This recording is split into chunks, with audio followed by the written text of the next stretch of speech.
at the national level.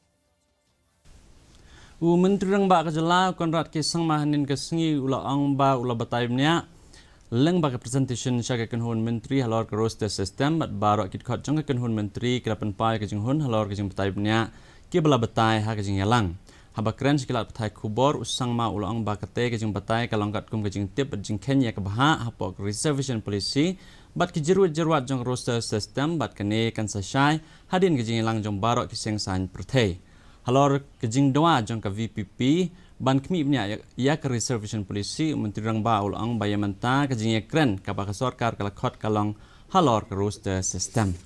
And all the cabinet colleagues were very satisfied after seeing the presentation. And the presentation was based on all facts and figures, looking at the reservation policy and looking at the complexities of roster system. And accordingly, as I said, a presentation was made. As of now, the discussion that we have called for is regarding the roster system. So we are sticking to the roster system as of now. So we want to clarify on that and decide on how we should move forward first. Myntri rang ba kajala